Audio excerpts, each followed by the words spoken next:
संसार में आज तक कोई ऐसा पुरुष या कोई ऐसी स्त्री पैदा नहीं हुई है जिसको सम्मान और पैसा नहीं चाहिए। सम्मान और पैसा, चाहे संत हो, महात्मा हो, कोई भी हो, हर आदमी को पैसा और सम्मान चाहिए। तो पत्नी को समझाना नहीं पड़ता। पत्नी में प्रॉब्लम नहीं है, प्रॉब्लम हमारे में है। क्या है? हमारे में। कौन औरत नहीं चाहेगी कि हम लग्जरी गाड़ी से चले, आलीशान घर में रहें, एयर कंडीशन घर में रहें, पूरी दुनिया घूमें, ऐशो आराम की जिंदगी जिए? कौन ऐसी पत्नी है जो नहीं चाहेगी? कौन सी ऐसी औरत पैदा हुई इस धरती पे जो नहीं चाहेगी? लेकिन उस औरत को पता है कि जिस आदमी से हमने शादी किया है ना, निकम्मा है,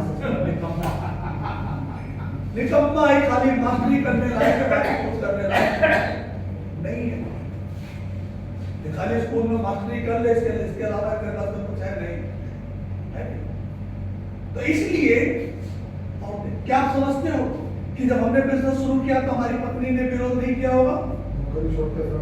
नहीं, बिजनेस को करते समय विरोध किया। क्यों विरोध किया? कि जब मैं इंजीनियर था तो मेरे घर में ठेकेदार आते थे, मिठाई लेके आते थे, रोज जेब में पैसा आता था, नंबर 2 की कमाई। और जब हमने निर्णय लिया कि मैं बिजनेस को बिल्ड करूंगा तो मैं ठेकेदार खाना बंद कर दिए, मिठाई आना बंद हो गया। और मोहल्ले के लोग क्या कहने लगे? लगता है कि नौकरी चली गई क्या, सस्पेंड हो गए क्या? बताइए, साबुन तेल बेच रहे हैं, लगता है नौकरी से सस्पेंड हो गए। हमारी बीवी कहने लगी ये काम अच्छा नहीं लग रहा है, मोहल्ले में बड़ी बदनामी हो रही है, आपको लेके लोग तरह तरह की बातें कर रहे हैं, है ना? मैंने क्या जवाब दिया होगा बताइए? तुमको मेरे साथ रहना है कि मोहल्ले वालों के साथ रहना है? बोलो। अगर मोहल्ले वालों के साथ रहना है तो जाओ उनकी सुनो, मेरे साथ रहना मेरी सुनो, मेरी सुनो। और आज के बाद हम सुनना नहीं चाहते मोहल्ले वाले क्या कह रहे हैं। फिर हमारा एक साला था, वो आया ज्ञान देने। क्या ज्ञान दे रहा है?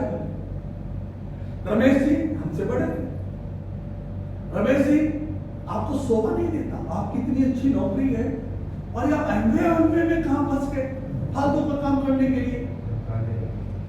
बताइए, आप तो पढ़े लिखे हैं, बताइए हमने अपने साले से क्या बोला होगा? आज के बाद दोबारा मेरे घर में मत आना, तुम क्लर्क हो, बाबू हो, मैं इंजीनियर हूं, एमटेक हूं, तुमसे ज्यादा पढ़ा लिखा हूं, तो हमें समझाने आ गए हमें क्या करना चाहिए क्या नहीं करना चाहिए। रिश्तेदार हो, रिश्तेदार के तरीके से रहो, दोबारा हमको अकल देने की कोशिश ना करना। हमें क्या करना चाहिए क्या नहीं करना चाहिए हमने पूछा क्या आपसे? 2 साल तक हमारे दरवाजे पे नहीं आया, गुस्सा गया, नाराज हो गया।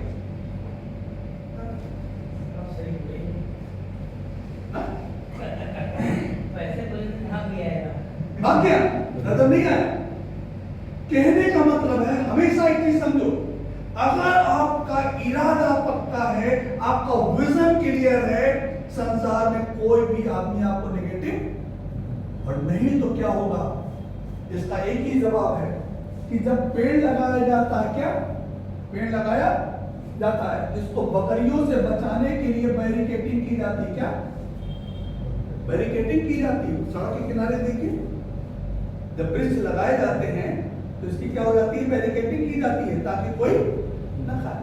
फिर यही वृक्ष जब धीरे धीरे करके खूब बड़ा हो जाता है तो ये बैरिकेडिंग हटा ली जाती है और इसी वृक्ष में फिर आप चाहे भैंस बांध दो, चाहे गाय बांध दो और चाहे हाथी बांध दो। अब इस वृक्ष का कोई कुछ उखाड़ पाएगा क्या? सेम चीज आपकी लाइफ है, आपकी सक्सेस है। जब आप कोई भी काम जिंदगी में करने जाओगे तो आप छोटे से पौधे के समान हो और इस पौधे को कौन चरेगा? बकरियां चरेगी। तो बकरी क्या बनारस में पेड़ चढ़ने के लिए मुंबई की बकरी आएगी कि कर्नाटक से बकरी आएगी? अरे बकरी तो इर्द गिर्द की होगी ना, अड़ोस पड़ोस में होगी। तो सबसे बड़ी बकरी कौन है? माँ बाप, पत्नी, भाई, रिश्तेदार, दोस्त, यार, पड़ोसी। इन बकरियों से आपको अपने आप को बचाना है। अगर आप इन बकरियों से अपने आप को बचा लेंगे फिर क्या होगा? इन सारी बकरियों को आप अपने पेड़ में बांध दोगे। पेड़ में। आज जो मेरी वाइफ अकल बता रही थी, मुझसे कक्षा 8 पास है मेरी वाइफ, 60 कंट्री घूम चुकी है, 60 country, Switzerland, Germany, Canada, Paris. सोचो, अगर मैं उनकी सुन लेता तो क्या होता? क्या होता? तो कहने मतलब है, योर विजन, आपका विजन क्या है, हमें किसकी सुननी है? जिसका फार्मूला क्या है? Listen to those who has gone before you. जिंदगी में हमेशा आपको उनकी सुननी चाहिए जिनके जैसा बनना चाहते हो, जिनके जैसा बनना चाहते हो। मेरे फादर प्राइमरी स्कूल के मास्टर हैं, हेड मास्टर थे। मैं मिलिट्री में जब सर्विस करता था तो एक दिन मैं रिजाइन कर दिया, मुझसे मैंने रिजाइन कर दिया। जब मैं रिजाइन कर दिया, मैं बेरोजगार हो गया, मैं सड़क पे आ गया। 2 साल बाद करीब करीब मुझे पीडब्ल्यूडी में जो नौकरी मिली। आफ्टर 2 इयर्स, 2 साल तक मैं सड़क पे से भागते मारता था। तो हर आदमी हमको कहता था चूतिया है, बेवकूफ है, नालायक है, इसकी बुद्धि मारी गई थी, नौकरी छोड़ दिया, देखो मारा मारा फिर रहा है। और फिर जब मुझे पीडब्ल्यूडी की नौकरी मिली और जब एमबीए ज्वाइन किया तो हमारे फादर को पता चला, वो भी दौड़ के आए। सुना तुम फिर वही काम शुरू करती हो उल्टा सीधा।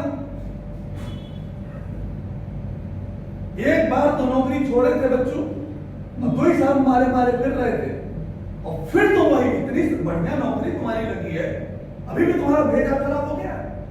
हमें पता चला है कि तुम कोई दूसरा कंपनी शुरू कर दिए हो, और तुम सबसे बोल रहे हो हम नौकरी छोड़ देंगे।